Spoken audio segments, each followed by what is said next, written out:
देखु जेबेठू राज्यसभा निर्वाचन गला और राज्यसभा आप देखिए आप सौभिक विश्वाल क्रॉस वोटिंग कले सेबेठू आम कहीपर जे सौभिक विश्वाल और तांका पिता प्रभात विश्वाल आत्मिक भाव में आनुष्ठानिक नहले भी आत्मिक भाव में से भारतीय जनता पार्टी आसोसीएट सभ्य हो सारी जेहेतु सौभिक विश्वाल बर्तमान सीधा सड़क जॉइन करें ना ये जॉइन करें ना जदि से सीधा सड़क जॉइन कर दल बदल निरोध आईन अनुसार सभ्यपद रद्द हो किंतु तांकर पिता बीजेपी रे आनुष्ठानिक भाव में जॉइन कर किसी प्रतिबंधक ना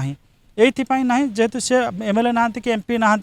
प्रति दल बदल आईन निरोध आईन लागू हम ना तेणुक बर्तमान जहाँ शुणा जे आपणकर प्रभात विश्वाल आसंता काली बोधे जॉइन करें से गोटे ग्राउंड वर्क तैयारी कर सौभिक विश्वाल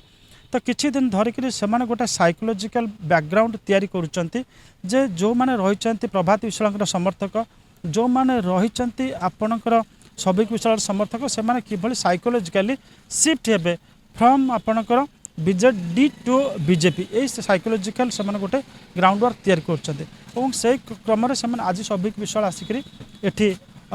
बुलिक जाइछन्ति एवं राजनीति रे बेले बेले एमती गोटे गोटे आपणकर आपण कहीपारती फोटो ऑफ तैयारी करा जाए फोटो अपॉर्चुनिटीज तैयारी करे जो गोटे बड़ मेसेज दे थाए तो सी जिते आज एठी आसी जोग सौभिक विश्वाल आसिक पहुँचले जितेबाला एक कथा प्रघट माने हब बा आहुरी व्यापक भाव में हम से जो समर्थक मैंने अच्छा से मानसिक स्तर में ग्रहण कर एस आवर नेता वर्तमान आनुष्ठानिक भाव में बर्तमान जॉइन करुँच भारतीय जनता पार्टी रे तो यहाँ गोटे कहीपर ये गोटे मेसेज देवाई सौभिक विश्वाल आज अपियरेंस था और आसंता काली यहाँ अधिक स्पष्टता आसो जिते प्रभात विश्वाल भारतीय जनता पार्टी रे आनुष्ठानिक भाव में जोग देवे।